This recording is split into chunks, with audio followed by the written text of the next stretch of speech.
অচলানন্দ যেখানেই বাস করিতেন সেখানেই বেশ একটি আধ্যাত্মিক পরিমণ্ডল সৃষ্টি হইত। সাধু ব্রহ্মচারী জিজ্ঞাসু ভক্ত সকলেই তাহাদের নিজ নিজ ভাব অনুযায়ী অধ্যাত্মপথের নির্দেশ তাহার কাছে পাইতেন। নিজের ব্যক্তিগত সর্বপ্রকার প্রয়োজনকে উপেক্ষা করিয়া সমীপাগত অধ্যাত্ম পিপাসুদের তৃষ্ণা নিবারণ করিতে অচলানন্দকে একদিনের জন্য কাতর দেখা যাইত না। বার্ধক্য পীড়িত দেহেও ইহার কোনো ব্যতিক্রম কখনো হয় নাই। সন্ন্যাসীর জীবন শুধু আত্মানমোক্ষার্থং নহে, উহা জগদ্ধিতায় উৎসর্গীকৃত। স্বামীজির এই আদর্শকে স্মরণ করিয়া যতদিন দৈহিক সামর্থ্যে কুলাইয়াছে ততদিনই তিনি মানুষের প্রাণে শান্তি প্রদানে সচেষ্ট ছিলেন। একদিন স্বয়ংই বলিয়াছিলেন, দেখো ভাই, আমার তো এখন ইচ্ছা হয় এক জায়গায় চুপ করে বসে থাকবো, একজন খাবার দিয়ে যাবে, চারটি খাবো আর তার নাম নিয়ে বুঁদ হয়ে পড়ে থাকবো। কিন্তু যেখানেই যাই সেখানেই কেবল কথা বলতে হয়। একবার কাশীতে কিছুদিন তার ভাব নিয়েছিলাম। সপ্তাহে একদিন মৌনী থাকতাম, একটা টিলায় থাকতাম, খাওয়ার সময়ে চারটি খেয়ে সর্বদা তার নাম নিয়ে পড়ে থাকতাম। যাক, স্বামীজি বলেছেন সন্ন্যাসী পরের জন্য, তাই কি করব, যতদিন আছি মহাপুরুষদের কথাই বলছি। তাহার রুগ্ন শরীর সম্পর্কে নিজেই বহুবার বলিয়াছেন। হরি মহারাজের সঙ্গে 2-2.5 বৎসর কঠোরতা করায় এ শরীরটা ভেঙে গেছে। শরীর ভাঙিলেও তাহার আত্মিক শক্তি এত প্রচণ্ড ছিল যে তাহার ব্যক্তিত্বের কাছে অতি বড় বলশালীকেও মাথা নত করিয়া থাকিতে হইত। নিঃসম্বল সন্ন্যাসী ছিলেন তিনি, তাহাতে আবার ভগ্ন দেহ। কিন্তু সন্ন্যাসীর আদর্শ অপরিগ্রহ তিনি আক্ষরিক অর্থেই সারা জীবন পালন করিয়াছেন। তাহার সংকল্প ছিল কারো কাছে হাত পাতব না। অথচ আশ্চর্য এই যে তাহার যোগক্ষেমা শ্রী ভগবানই যেন স্বয়ং বহন করিতেন। তাহাকে দেখিলে গীতোক্ত ভগবৎ বাক্যে যথার্থই বিশ্বাস হইত।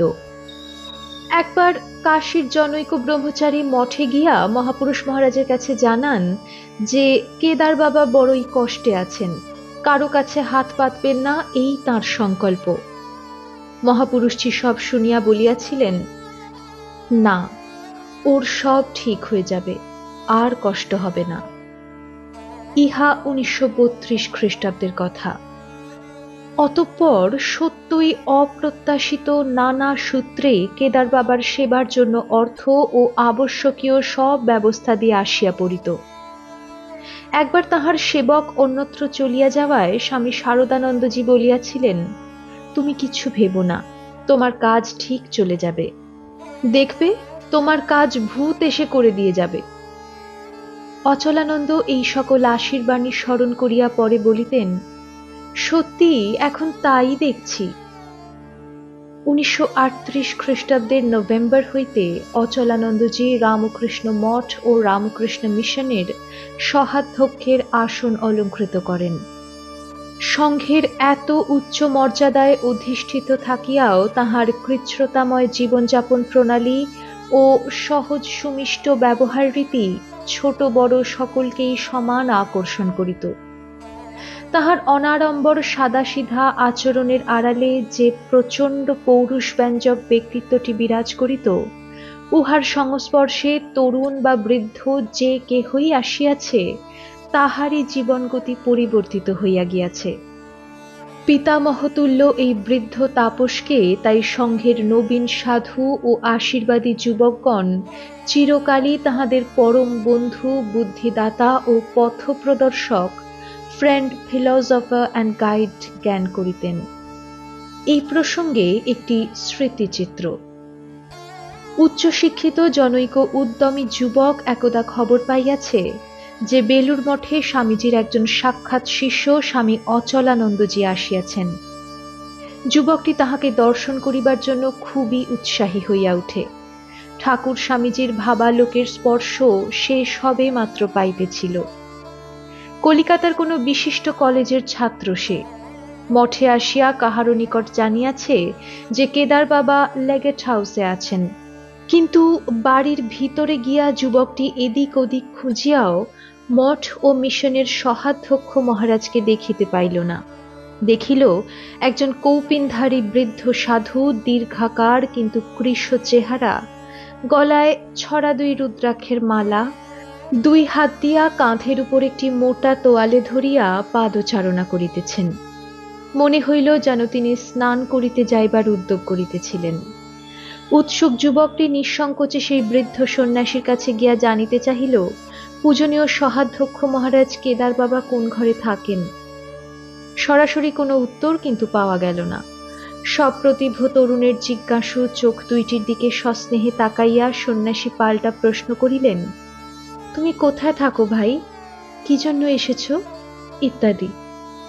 যুবককে পরমাত্মীয়ের ন্যায় ভাই বলিয়া কাছে টানিয়া বৃদ্ধ ঘরের মধ্যে লইয়া বসাইলেন। যুবকটি বিস্ময়ে হতবাক হইয়া গিয়াছে। এমন প্রাচীন সন্ন্যাসী একজন তাহার মতো একটি নগণ্য ছোকরার গলা জড়াইয়া ভাই বলিয়া সম্বোধন করিতেছেন। বৃদ্ধ সন্ন্যাসী যুবকটির আপাদমস্তক অতি স্নেহ ভরে নিরীক্ষণ করিতেছিলেন। সহসা তাহার হাত দুইটি ধরিয়া অতি করুণ মিনতির সুরে বলিলেন, ভাই, কত জন্ম চলে গেছে, স্বামীজির জন্য একটা জীবন দিতে পারবে না? একটা জন্ম স্বামীজির কাজে তাঁর সেবায় নিবেদন করতে পারবে না ভাই? স্বামীজি যে বাংলার যুবকদের কত করে ডেকেছেন, এই আদর্শ পথ ধরে তারা চলুক এই চেয়েছেন। পারবে না ভাই?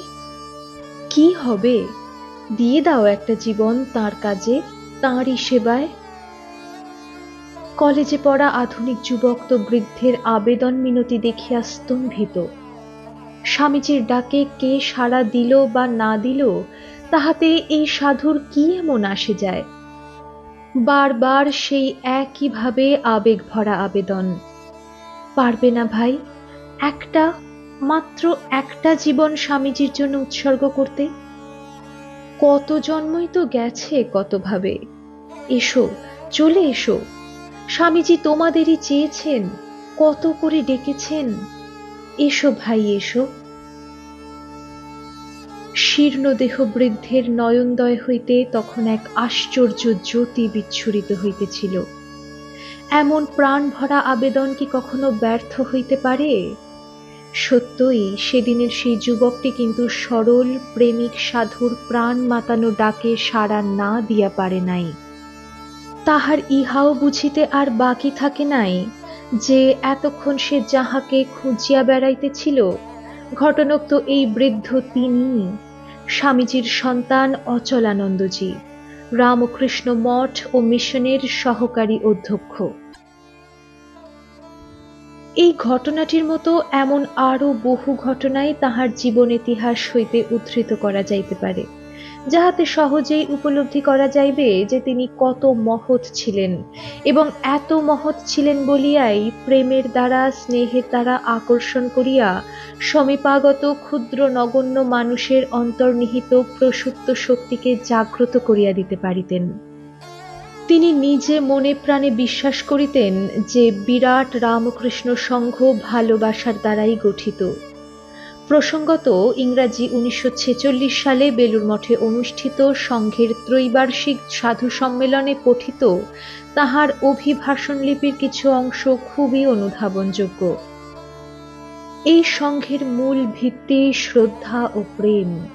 পূজনীয় মহাপুরুষ বলতেন, শ্রী শ্রী ঠাকুর আমাদের ভালোবেসে একত্র করেছিলেন এবং এই ভালোবাসার বন্ধনেই এই বিরাট সংঘ গড়ে উঠেছে। যতদিন এই বন্ধন অটুট থাকবে, ততদিন সংঘ সুন্দর রূপে চলবে। আমার নিজের কথা বলছি যে বিবেক বৈরাগ্যের প্রেরণায় যতটা না হোক, পূজ্যপাদ স্বামীজি ও অন্য মহারাজগণের অপার্থিব ভালোবাসার টানেই আমরা বাড়িঘর ছেড়ে আসতে পেরেছি এবং সেই ভালোবাসায় মুগ্ধ হয়েই তাদের চরণতলে পড়ে আছি। এই বিষয়ে কোনো মতভেদ আছে বলে আমার মনে হয় না।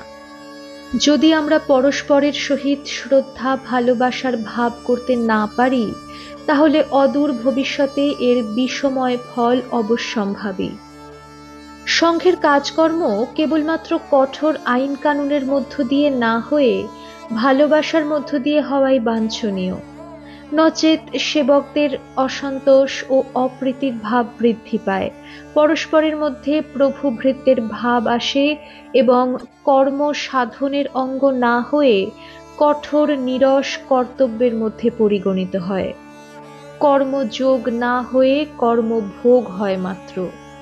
এই জন্যই মঠ মিশনের কর্তৃপক্ষ এবং শাখা কেন্দ্রের অধ্যক্ষ ও পরিচালকগণের নিকট আমার স্বনির্বন্ধ অনুরোধ, যেন তারা আইন কানুনের সঙ্গে ভালোবাসার ভাব দিয়ে সমস্ত কার্য পরিচালনা করেন, এবং সাধারণ সেবকদেরও আমি বিশেষভাবে অনুরোধ করছি যেন তাঁরাও গুরুজনদের প্রতি যথোচিত শ্রদ্ধাবান হয়ে কাজকর্ম সমস্তই ঠাকুর স্বামীজির এই ভাব সব সময় মনে রেখে নিজ নিজ কাজ করেন।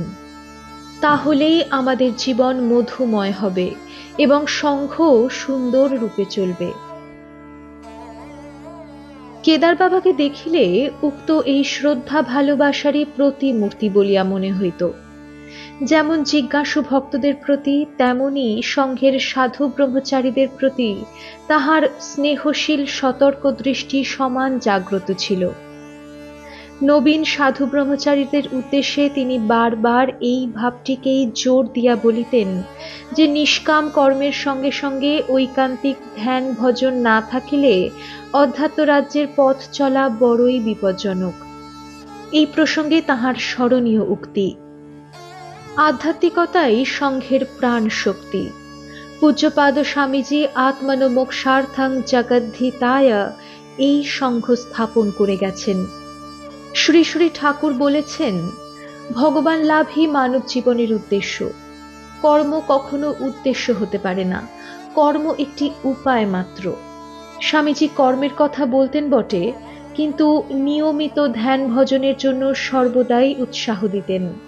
পূজনীয় মহারাজ বলতেন, স্বাভাবিক প্রেরণাবশে সকলেই তো কর্ম করবে, কিন্তু ধ্যান জপ সাধন ভজন করতে চায় কয়জন? সেই জন্যই আমি সর্বদা সাধন ভজনের কথা ছেলেদের বলে থাকি। পূজনীয় মহাপুরুষ মহারাজ বলতেন, ধ্যান জপের ইম্পর্টেন্স অতীতেও ছিল, বর্তমানেও আছে এবং ভবিষ্যতেও থাকবে। ধ্যান জপ বাদ দিয়ে ঠাকুর স্বামীজির আইডিয়াল অনুযায়ী work can never be done. Work and worship একসঙ্গে চালাতে হবে। এইভাবে আমাদের গুরুস্থানীয়গণ সকলেই কাজকর্মের সঙ্গে সঙ্গে রীতিমতো সাধন ভজনের কথা বলে গেছেন, এবং আমরাও একথা প্রাণে প্রাণে বুঝি। আপনারা সকলেই শ্রী রামকৃষ্ণের আশ্রিত সন্তান। যে উদ্দেশ্য নিয়ে বাপ মাকে কাঁদিয়ে বাড়িঘর ছেড়ে এসেছেন, বাহ্যিক ঐশ্বর্যে ও চাকচিক্যে বা কর্মকোলাহলে সেই উদ্দেশ্য ভুলবেন না। আদর্শ লাভের জন্য দৃঢ়চিত্ত ও বদ্ধপরিকর হয়ে প্রাণপণ করুন। মন্ত্রের সাধন কিংবা শরীর পাতন, এই ভাব নিয়ে অদম্য উৎসাহে ঠাকুর স্বামীজির আদর্শকে সামনে রেখে অগ্রসর হতে হবে। শ্রী শ্রী প্রভু সহায়। সমস্যা জর্জরিত গৃহস্থ ভক্তগণের প্রতিও তাহার উপদেশগুলি লক্ষ্য করিলে এই একই সুরের সন্ধান পাওয়া যাইবে। সংসারের নানাবিধ ঘাত প্রতিঘাতের মধ্যেও জীবনের মূল লক্ষ্যকে কেহ যেন ভুলিয়া না যায়, সেই দিকেই তিনি সর্বদা অনুপ্রেরণা দিতেন। শুধু তাহাই নহে, তাহার ওই সকল উক্তির মধ্যে সংসারকে একটি নূতন দৃষ্টিতে অবলোকন করিবার শিক্ষাও আমরা পাই। বাংলা ১৩৫০ সালে দেশব্যাপী মন্বন্তরের কালো মেঘে যখন আকাশ বাতাস আচ্ছন্ন, তখন জনৈক গৃহী ভক্তকে কেদার বাবা পত্রে লিখিয়াছিলেন, কলিকাতার অন্ন সমস্যার সংবাদে বড়ই দুঃখ হয়। বাংলা চাউলের জন্মভূমি, সেখানেই এই দুরবস্থা। সত্যই এসবই মহামায়ার ইচ্ছা ব্যতীত কিছু নহে।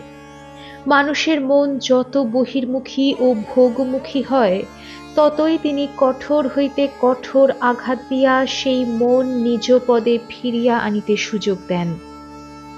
যে এইটি বুঝিয়া আত্মসমর্পণ করে, সে আনন্দে ডুবিতে পারে। আর যে অহংবুদ্ধিতে প্রতিকার করিতে চায় এবং হাঁকপাক করে, তাহার দুঃখ বাড়িয়াই চলে। সুখও যেমন দীর্ঘকাল থাকে না, দুঃখ তাহাই। সুতরাং যে বুদ্ধিমান সে উভয় অবস্থাতেই বিচলিত না হইয়া জগৎজননীর চরণ শক্ত করিয়া ধরিয়া থাকে। শরণাগত হইয়া যাও, আর কোনো ভাবনা থাকিবে না। তাহারই ইচ্ছায় সব হইতেছে, এইটি যথার্থ বোধ করো, তাহা হইলেই হইল। কেদার বাবার শিক্ষাদানের রীতি ছিল অনবদ্য এবং তাহার স্বভাবসিদ্ধ মাধুর্যও প্রীতিতে পূর্ণ। তাহার মুখে ভাই সম্বোধন শুনিয়া কাহারও পক্ষে দূরে সরিয়া যাওয়া সহজ ছিল না। নবীন সাধুদের তিনি বলিতেন, দেখো ভাই, সব সময়ে বৈরাগ্য জাগিয়ে রাখবে। তুমি বাড়িতে ছিলে, সেখান থেকে মা বাপ আত্মীয় স্বজনদের কাঁদিয়ে এসেছ কেন? তাকে পাবার জন্যই তো। তাহলে এখন যাতে তাকে পাও সে চেষ্টা যদি না করো, তবে এখানে এসে লাভ কি? এখানে যেমন যেমন দুঃখ কষ্ট, সংসারেও সেই রূপ দুঃখ কষ্ট আছে। তবে তফাৎ কি? না, তফাৎ এই, সংসারে অনিত্য বিষয়ের জন্য সুখ দুঃখ, আর এখানে নিত্য বিষয়ের জন্য। দুঃখ কষ্ট যখন ভোগ করতেই হবে, তখন অনিত্যের জন্য না করে নিত্যের জন্যই করা ভালো।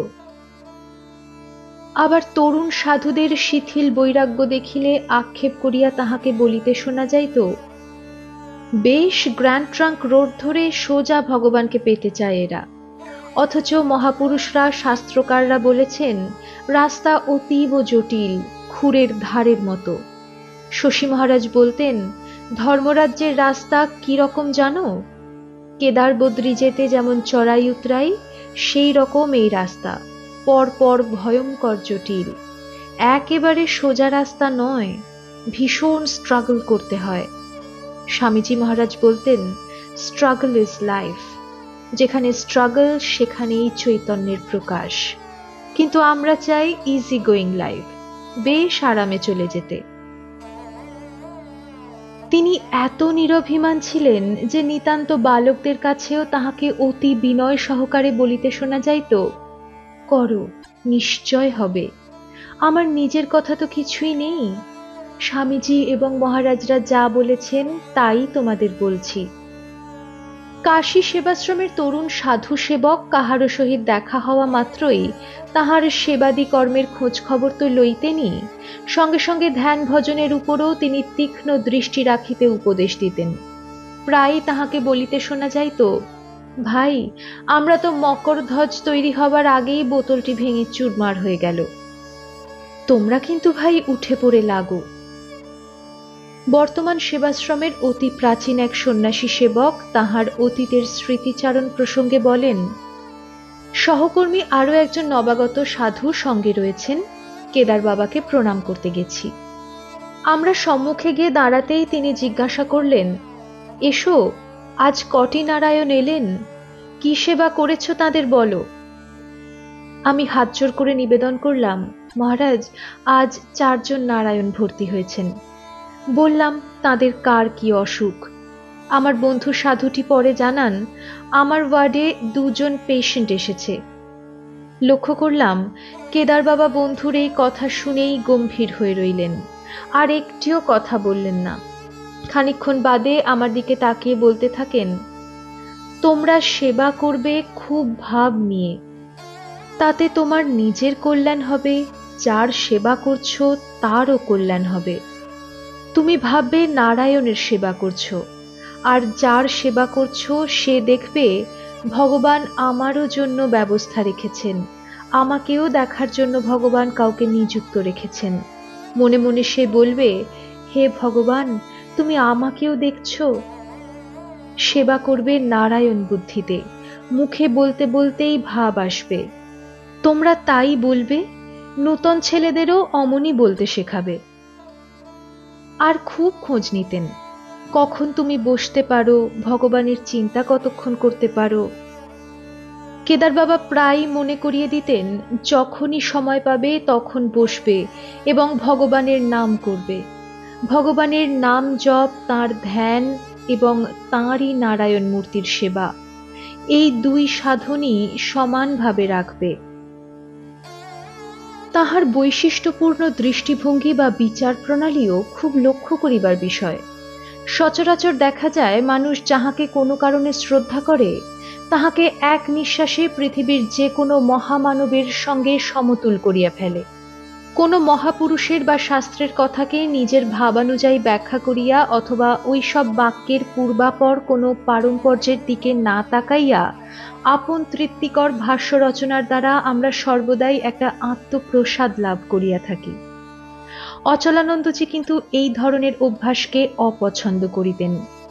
1939 খ্রিস্টাব্দে তিনি যখন পুরীতে আছেন তখন একদিন সকালে স্থানীয় কোনো বিশিষ্ট সাধুর লোকান্তর গমনের সংবাদ লইয়া আলোচনা হইতেছিল। উপস্থিত সাধু ব্রহ্মচারীদের সহিত নানা কথার প্রসঙ্গে মহাপুরুষদের দেহত্যাগকালের অবস্থাদি সম্পর্কে তিনি অনেক কথা বলিতেছিলেন। পরিশেষে জনৈককে উদ্দেশ করিয়া বেশ কয়েকটি মূল্যবান কথা তিনি সেদিন বলিলেন। তা বলে তুমি যদি এখন ওই সাধুর সঙ্গে মহাপুরুষদের তুলনা করো তাহলে অন্যায় হবে। তুলনা করা ঠিক নয়। একদিন জ্ঞানেশ্বর হরি মহারাজের নিকট স্বামীজি ও মহারাজের তুলনা করে বলেছিল, আধ্যাত্মিকতায় রাখাল আমা সকলের চেয়ে বড়। স্বামীজি নিজেই এরকম বলেছিলেন। তাই জ্ঞানেশ্বর বললেন মহারাজ বড় ছিলেন। হরি মহারাজ তা শুনে এক ধমক দিয়ে বললেন, সাবধান, আর কোনোদিন এরকম তুলনা করতে যেও না। স্বামীজি কি ভাব থেকে কি বলেছেন তা না জেনে ওসব কখনো বলো না। স্বামীজি সকলকেই বড় চোখে দেখতেন। বড় গাছের ছায়ায় গাছ বড় হয় না। তিনি কিন্তু নিজে সরে গিয়ে সকলকে বড় করে ধরতেন। হরি মহারাজ যখন আমেরিকায় ছিলেন তখন প্রত্যেক চিঠিতেই স্বামীজিকে লিখতেন কিভাবে কি করব ইত্যাদি। স্বামীজি উত্তরে লিখেছিলেন, হরি ভাই, তুমি যা ভালো বোঝো করে যাও।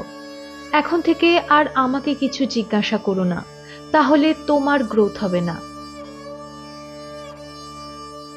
সর্ববিষয়ে যে কেদার বাবার একটা স্বতন্ত্র দৃষ্টিভঙ্গি ছিল এ সম্পর্কে আরো দুই একটি উদাহরণ উপস্থাপিত করা নিতান্ত অপ্রাসঙ্গিক হইবে না। তাহার দৃষ্টির প্রভায় অন্যের চোখেও যেন আলোক ফুটিত। জনৈক সাধু মঠের হিসাবপত্রের কার্যে সম্প্রতি নিযুক্ত হইয়াছেন।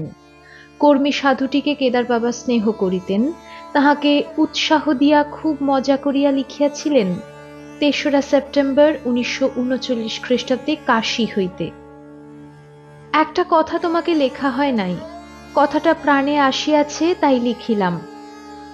তোমার টাকার হাতচষ আছে বলিয়াই শ্রী শ্রী ঠাকুরের এই বিরাট সংঘের হিসাব নিকাশ খতিয়ানের ভার কার্যত তোমার হাতেই আসিয়া পড়িয়াছে। এখন তোমার হাত দিয়াই শ্রীমন্দিরের দেনাটা যদি শোধ হইয়া যায় তবেই বুঝিব যে তুমি হাতচষে সিদ্ধ। তুমি যে কাজ করিতেছ ইহা একটা মস্ত বড় সাধন, তাহা আমি বেশ প্রাণে অনুভব করি। ইহার ভিতর দিয়াও তুমি তাহার অশেষ কৃপা লাভ করিবে। সংঘের সকল কর্মই যে ঠাকুরের সেবা, এই ভাবটি কি সুন্দর সরস করিয়া তিনি অন্যের হৃদয়ে অঙ্কিত করিয়া দিতেন। শ্রী শ্রী ঠাকুরের মন্দির নির্মাণের দরুন যে বিপুল ঋণ তখন মঠকে বহন করিতে হইয়াছিল, উহার জন্য সহাধ্যক্ষ স্বামী অচলানন্দের দুশ্চিন্তার অন্ত ছিল না। অথচ সেই ঋণ পরিশোধের ব্যাপারে কোনো প্রকার একটু সাহায্য করাকে তিনি শ্রী ভগবানেরই পূজা বলিয়া বিশ্বাস করিতেন। তাহার ব্যক্তিগত ঔষধপত্রাদির খরচের জন্য সামান্য কিছু অর্থ কেহ ভালোবাসিয়া তাহাকে দিলে উহা হইতে নিয়মিত কিছু কিছু তিনি মঠে পাঠাইয়া দিতেন মন্দিরের ঋণ শোধের জন্য। অথচ এই অর্থ প্রেরণের মধ্যেও তাহার অন্তরের শ্রদ্ধা ও দীনতা লক্ষণীয়। মঠের হিসাবপত্র দেখেন যে সাধুকর্মী তাহাকে একবার 19 মে 1944 সালে কাশী হইতে লিখিয়াছিলেন, শ্রী শ্রী স্বামীজি কল্পিত তাহার সাধের ঠাকুর মন্দির, তাহার সেবায় আমরা পার্সোনাল ভাবে সাধ্যমতো বিদুরের খুদকুড়া দিয়া তৃপ্ত হইতে চাই, সুতরাং এই টাকা পাঠাইতেছি। কথাগুলি খুবই ছোট ছোট, ঘটনাগুলিও হয়তো সাধারণ দৃষ্টিতে এমন কিছুই নহে, কিন্তু আধ্যাত্মিক মাধুর্যে এগুলি বড়ই মনোরম। অচলানন্দজির বার্ধক্য জীর্ণ দেহটি জীবনের শেষ কয়েকটি বৎসর বড়ই কষ্ট ভোগ করিয়াছে। দেহ হইতে মুক্তি লাভের জন্য তাই ব্যাকুলতার অন্ত ছিল না। সংঘগুরুকে তিনি শ্রী গুরুরই প্রতিমা জ্ঞান করিতেন, এ কথা পূর্বেও উল্লেখ করা হইয়াছে। তাই বিরজানন্দজি মহারাজের নিকট সর্বদাই ছুটির জন্য প্রার্থনা জানাইতেন। কাশীতে একবার একটি বড় মর্মস্পর্শী দৃশ্যের অবতারণা হইয়াছিল। বিরজানন্দজি কাশী সেবাশ্রমের অম্বিকা ধামে অবস্থান করিতেছেন। কেদার বাবা গলবস্ত্র হইয়া অতি শান্ত ধীর পদে সসম্ভ্রমে মঠাধীশ মহারাজকে দর্শন করিতে ঘরে প্রবেশ করিলেন। এসো কেদার বাবা, এসো বলিয়া বিরজানন্দজি আহ্বান করিতেই কেদার বাবা ভক্তিনতভাবে সাষ্টাঙ্গ প্রণাম করিলেন। অনেকক্ষণ ধরিয়া প্রণামান্তে সন্তর্পণে উঠিয়া নতজানুভাবে বসিয়া করজোড়ে সংঘগুরুর কাছে আরতি জানাইতে থাকিলেন। এই জীর্ণ শরীরটি আর বইতে পারছি না, আপনি কৃপা করলে আমার এখনই ছুটি হয়ে যায়।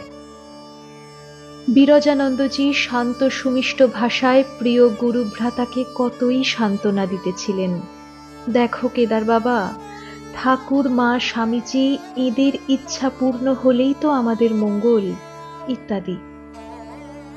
কেদার বাবার গণ্ডদ্বয় বাহিয়া অশ্রু গড়াইয়া পড়িতেছে, তখনও কাতর মিনতি জানাইতেছেন।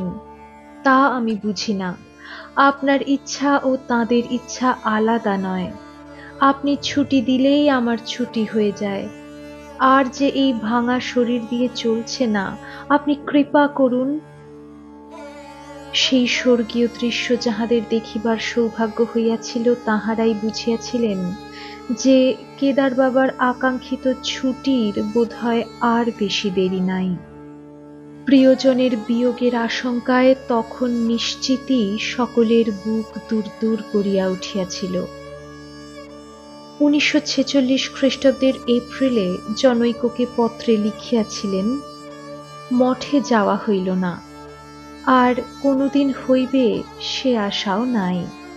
বিশ্বনাথের দরবারে শেষ কটা দিন কাটাইতে পারিলেই ধন্য হইব। যতই দিন যাইতে লাগিল কেদার বাবার স্বাস্থ্য ততই দুর্বল হইয়া পড়িতেছিল। ক্রমে হাঁপানি, জ্বর এবং বার্ধক্য সুলভ নানা উপসর্গ একটার পর একটা আসিয়া শরীরটিকে ঘিরিয়া ধরিল। তাহার অবস্থার অতি দ্রুত অবনতি হইতে থাকায় সকলেই বিচলিত হইয়া পড়িয়াছিলেন। বিরজানন্দজি মহারাজ তখন বেলুর মঠে। তখন 1947 খ্রিস্টাব্দের মার্চ মাস। কাশী হইতে ক্রমাগত কেদার বাবার সংবাদ চারিদিকে ছড়াইয়া পড়িতে থাকে।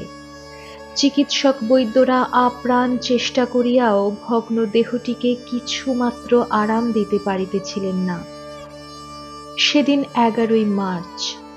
এদিকে তখন মঠে বিরজানন্দজি সকালে প্রাতরাশ করিতে করিতে অকস্মাৎ বুকে কি একটা বেদনা অনুভব করেন। দুপুরের দিকে কাশী সেবাশ্রম হইতে দুঃসংবাদ আসিল, সকাল 8:25 স্বামী অচলানন্দজি মহা সমাধিমগ্ন হইয়াছেন। প্রয়াণকালে তাহার বয়স হইয়াছিল আনুমানিক 71 বৎসর। 11ই মার্চ 1947 বিরজানন্দজির দিনলিপিতে লিপিবদ্ধ দেখা যায়, দুপুরে টেলিগ্রামে খবর পাইলাম কেদার বাবা আজ সকালে 8:25 শরীর রক্ষা করিয়াছে। ঠিক ওই সময়ে আমি বুকের মধ্যে একটি চাপ অনুভব করিয়াছিলাম এবং মনে হইয়াছিল কেদার বাবা চলিয়া গেল। কেদার বাবা চলিয়া গিয়াছেন, কিন্তু কোথায় গিয়াছেন তাহা আমাদের কাছে অজানা থাকিলেও তাহার নিজের কাছে ছিল চিরজানা। একবার জনৈক তরুণ সাধু প্রগল্ভের মতো জিজ্ঞাসা করিয়াছিলেন, মহারাজ, আপনি মারা গেলে কোথায় যাবেন? 1 মিনিটও দেরি না করিয়া কেদার বাবা সপ্রতিভ জবাব দিয়াছিলেন, কেন? শ্রীরামকৃষ্ণ থেকে এসেছি, শ্রীরামকৃষ্ণের কাছে চলে যাব। কেদার বাবার তিরোধানে রামকৃষ্ণ সংঘের নবীন সাধু ব্রহ্মচারীরা এবং অধ্যাত্ম জিজ্ঞাসু ব্যক্তি মাত্রই একটি জ্বলন্ত উদাহরণ হইতে বঞ্চিত হইলেন। জীবন গঠনে ইচ্ছুক যুবকগণ তাহাদের একজন উৎসাহদাতা ঘনিষ্ঠ বন্ধুকে হারাইয়াছেন। জীবনের অন্তিম ভাগে কোনো সাধুকে একখানি চিঠিতে তিনি লিখিয়াছিলেন 16 এপ্রিল 1944 সালে কাশী হইতে, লিখিয়াছ আমি মঠে গেলে কত লোকের কল্যাণ হয় ইত্যাদি। কল্যাণ যিনি করিবেন তিনিই দেখিতেছেন। তবে আমার এখন ভালো লাগে এই যে যদি কেহ সত্য সত্য লাইফ গঠন করতে চায় তবে তার সঙ্গে প্রাণের কথা বলি এবং আনন্দ লাভ করি। শুষ্ক প্রণাম আর দেখাশোনায় কিছু নাই, ইহাই দৃঢ় ধারণা আমার। যে স্পিরিচুয়ালিটি এই সংঘের মেরুদণ্ড তাহাকে খুব জোরের সহিত দৃঢ় রাখা দরকার। সেদিকে দৃষ্টি না দিলে ভবিষ্যৎ অন্ধকার। প্রভুর ইচ্ছাই পূর্ণ হইতেছে ও হইবে। ব্রহ্মলীন অচলানন্দের এই কথা কয়টিকে স্মরণ করিলেই তাহার জীবন্ত সান্নিধ্য আমরা অনুভব করি। কেদার বাবা বহু জীবনকে উদ্দীপিত করিয়া গিয়াছেন। ভক্তি, বিশ্বাস ও ত্যাগ বৈরাগ্যে অনেকের মনকে রঞ্জিত করিয়া গিয়াছেন। তাই স্বাভাবিকভাবেই কৌতূহল জাগে, যে শিখাটির স্পর্শে এত দীপ জ্বলিল সে শিখার স্বকীয় দীপ্তি ও তেজ তবে কতখানি ছিল। এই কৌতূহল নিবৃত্ত করিবার শক্তি আমাদের নাই। তথাপি তাহার ব্যক্তিগত দিনলিপির 2টি ক্ষুদ্র পৃষ্ঠা হইতে তাহারই স্বহস্ত লিখিত 2-1টি পংক্তি প্রকাশ করিয়া প্রবন্ধের উপসংহার করা হইতেছে। পূর্ব জীবনে ও ইহজীবনে যাহা যাহা ঘটিয়াছে, ঘটিতেছে এবং ঘটিবে সমস্তই শ্রী প্রভুর মায়ার খেলা, অর্থাৎ তাহার ত্রিগুণাত্মিকার শক্তির খেলা। এইটি শ্রী প্রভু দৃঢ়ভাবে অদ্য জানাইয়া দিলেন। আজ এই ক্ষুদ্র আমি শ্রী প্রভুর চরণে সম্পূর্ণ লয়। তাহার ইচ্ছাই পূর্ণ হইয়াছে, হইতেছে ও হইবে। তিনি সব, সবই তিনি।